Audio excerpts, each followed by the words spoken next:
Hello, shalom aleichem, a good vach. Everybody should have a good Shavua Tov, a good Chodesh too, a good Chodesh. Anyway, I was looking at a Jewish press from a few weeks back, and he's talking about Kohanim, the special status that the Kohanim have, and they have an honored place in society from the very beginning until now. Also, it's been going on for a long, long time. And also, he talks about how everybody is able to, not only a Kohen, but everyone is able to get themselves a certain amount of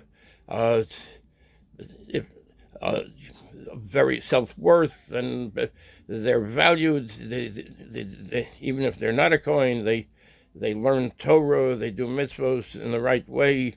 Anyway, well, let's take a look.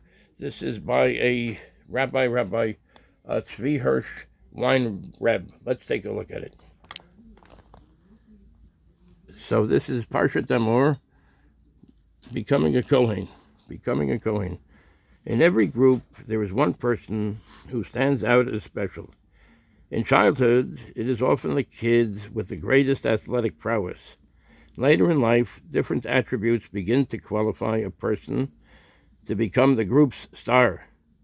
In my post-high school peer group many years ago on Manhattan's Lower East Side, that's Rabbi Tzvi Hersh Weinreb, we had one such towering figure.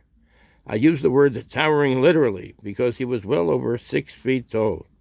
He had jet black hair, which turned the heads of all the young ladies who passed him by.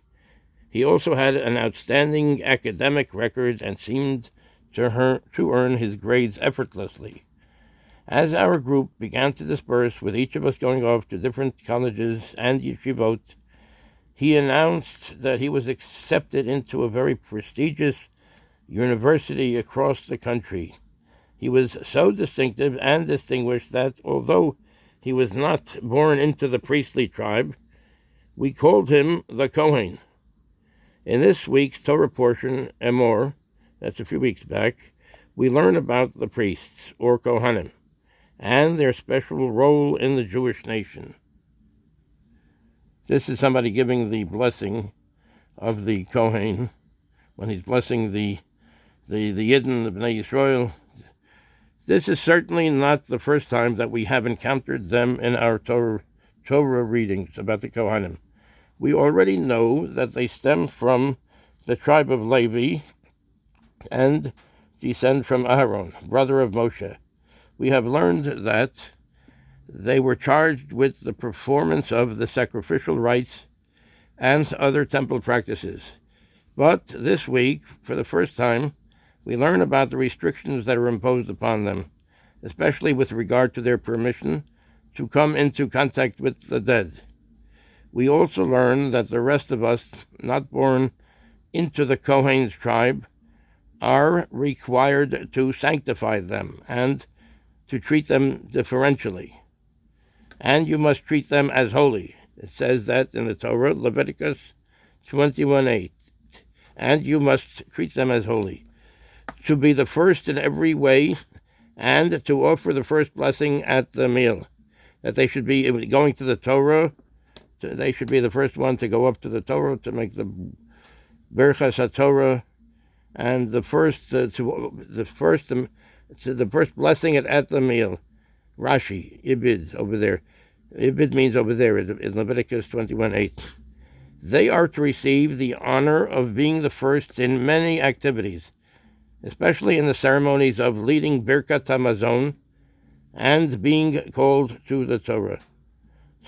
Sociologists distinguish between two kinds of roles in society: those which are ascribed to us by others, and those which we achieve ourselves by virtue of our own efforts and accomplishments.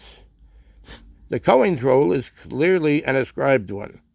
Once a Kohen, always a Kohen, and unless he is guilty of truly egregious behavior, he does not lose his status or forfeit or forfeit his privileges. One of the most remarkable features of our people is that we still have Kohanim. It's been many, many generations and years, so that we still have Kohanim. It's been passed from father to son.